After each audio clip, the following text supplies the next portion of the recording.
I warned you about Arizona, but you wouldn't listen. You wouldn't listen. If anyone wants to listen to me, let him outside. I would not retire to Arizona if I were you. In fact, when we lived there in the late 90s, I told my wife we need a Diddy Mao, because that's Diddy Mao means get the hell out of Dodge in Vietnamese, because I speak multi-languages. Diddy Mao.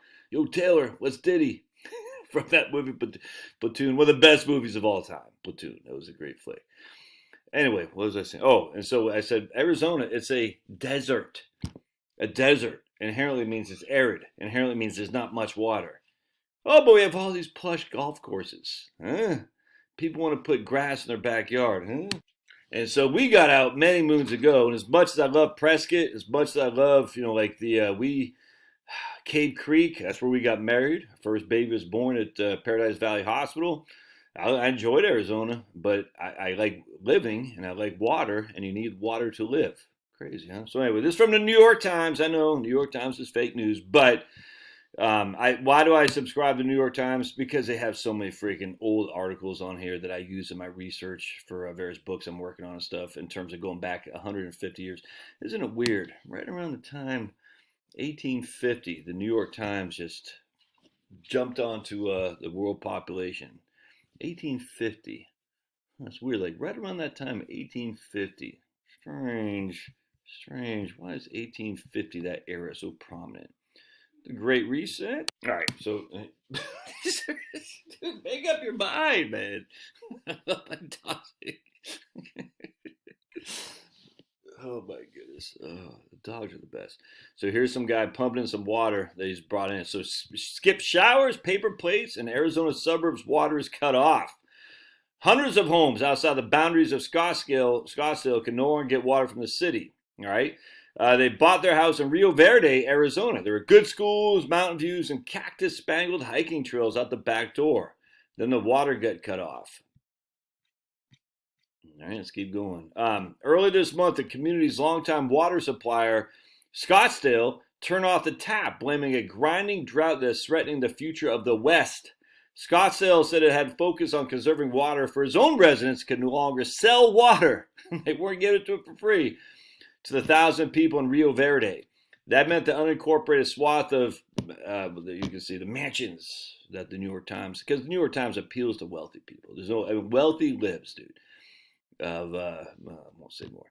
If homeowners could find water and afford to pay for it at much higher prices, and almost overnight, the foothills turned to a worst-case scenario of a hotter, drier climate, showing what happens when unregulated growth collides with shrinking water supplies. It's interesting too, because unregulated. Let's go down to our esteemed real governor in Arizona, Katie Hobbs, because yeah, she won fair and square. Yes, she did. Your vote counted in Maricopa County. It did. Just like my vote counted in 2020 in Fulton County. It did. It did. I didn't know it, but I was voting for Joe Biden. Who knew? You didn't know it, but you were voting for Katie Hobbs. Who knew? This guy says, is it just a campground now? Mr. McHugh said one recent morning after he and his father installed gutters and rain barrels. All right, well, good luck getting the rain. We're really hoping it won't go dry by summer. Then we're in a real bad spot. All right, some say they know how it might look to outsiders. Yes, they bought homes in the Sonoran Desert, but they ask, are they actually outliers? Arizona does not want for emerald green fairways, irrigated lawns, or watered parks. I completely agree. It's insanity to bring golf courses to the desert. I look, trust me, many of you golfers who I would consider friends of mine, I hate golfing in Arizona. It drives you up the wall. You should not have grass in the desert for golfing, for lawns. It's stupid. That is climate change, by the way. 100%. That you're bringing water. Don't forget, grass is just a weed. So you're bringing these weeds that rely heavily on water into the desert. That is inherently going to cause some kind of climate change. 100%. It's idiotic. I just don't understand, man. You should not have freaking golf in the desert. It's unless you have golf on rocks, which is fine. But to bring grass, anyway. So check this out. Look, it's gorgeous, dude. But it needs to be brown, not green. I mean, it's gorgeous. I loved it when we lived. I'll show you a place where we used to live. I'm surrounded by, yeah, we already talked about it, and one of the largest fountains in the world, referring to the 500-foot water feature in the neighborhood town of Fountain Hills. When we lived in Phoenix, Fountain Hills just started, and Charlotte and I went over there to like a farmer's market one time or something like that. And I freaking loved it, dude. I said, I could handle this place. It was beautiful. It was just, oh man, I love Fountain Hills. It was just like this. I'd never forget that. It was late 90s. I told Charlotte, if we ever get some money, I'm moving to Fountain Hills. And now I think it's freaking wealthy to be. I mean, I couldn't afford it. All right, so these guys built a family house in Rio Verde 2 years ago and landscaped the yard with rocks, not thirsty greenery. We're not putting a pool. We're not putting in grass. We're not trying to bring the Midwest here, he says. It don't matter. All right, but let's look at our esteemed governor. Last week, Arizona learned that its water shortages could even be worse than many residents realized. As one of her first actions after taking on office, honestly, she's honest Abe there, Governor Katie Hobbs unsealed a report. Remember, Katie Hobbs was the Secretary of State in charge of the voting. No conflict of interest there when the Secretary of State in charge of the voting is running for governor. Now, we got our own issues here with Brad Puffensbarger here in friggin' our Secretary of State. And I can't believe that he won. I mean, look, you couldn't vote for B. Wen. I get it. This is what they do. They say we're going to give you Stacey Abrams or freaking Kemp. They're going to give you B. Wen or Puffy. There's no alternative for a person to say, I don't want either of those guys. You're not in control, dude. Just FYI. The politics, you can't vote harder next time. They control who wins the nominations. Remember, the private corporations are the RNC and the DNC. Why do you think that idiot just won re-election, the Romney, for the RNC? Not because Republicans like her, because they're a private corporation. You don't control it. They do. So stop thinking, oh my goodness, red versus blue, yay, my team. It doesn't matter. It's all controlled by up here. They don't care. They want you fighting amongst yourselves. Stop thinking that if I just vote harder, if I just give more money to Ted Cruz. Look, I was like that myself. Anyway, so our idiotic governor of Arizona unsealed a report showing the fast-growing West Valley of Phoenix does not have enough groundwater to support the tens of thousands of homes planned for the area. Wait. New York Times said these were unregulated housing developments. What? So is the New York Times lying? No, the media lies. Whoa, crazy. Obviously, they had to pass through some kind of permitting process and some of the zoning and planning commissions to get the tens of thousands of homes planned for the area. Water experts say the foothill situation is unusually dire, but offers a glimpse of the bitter fights and hard choices facing 40 million people in the West who rely on the Colorado River. It's a cautionary... the Kyle Center for Water, that's old freaking John Kyle. Why do we put politicians' names on buildings? He didn't give the money. He stole it from the taxpayer. But he's a Republican. They're all clowns. They should not put a freaking politician's name on a center for water policy at ASU, Sarah Porter. We can't just protect every single person who buys a parcel and builds a home. There isn't enough money or water. All right, a number of unincorporated areas in Arizona rely on water services from Prescott or Flagstaff.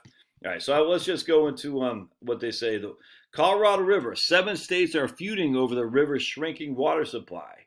If they can't find a deal, the government will step in soon.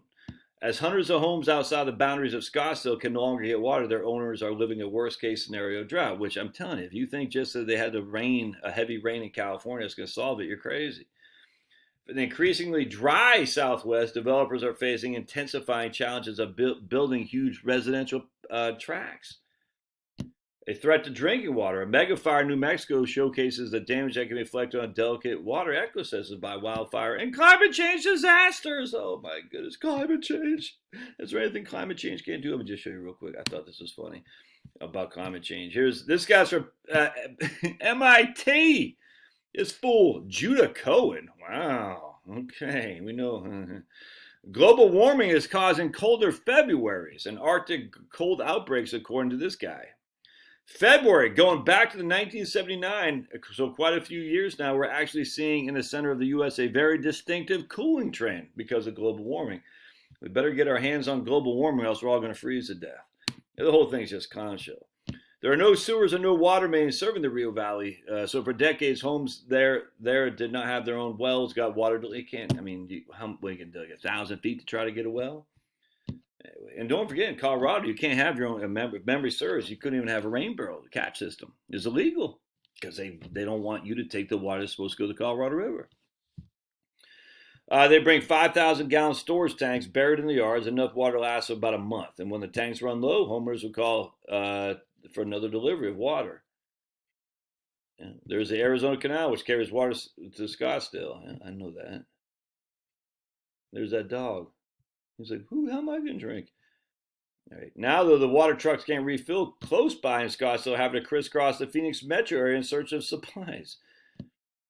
Oh my god! Heavier water users like Cody Raim, who moved into a starter home, are being hit even harder. He said his water bills now exceed $1,000 a month, more than his mortgage payment.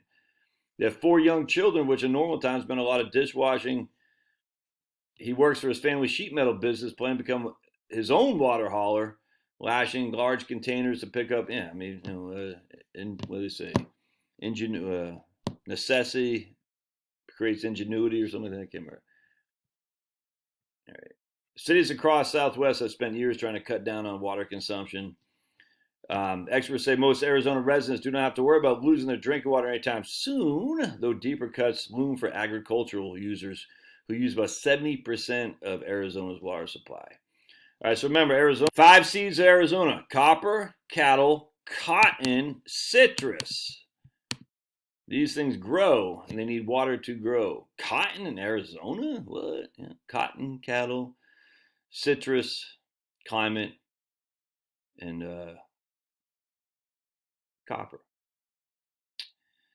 Anyway, point being is without water, you're going to have a significant destruction of your agriculture. And there is a big agriculture component to Arizona. That's just a fact, Jack.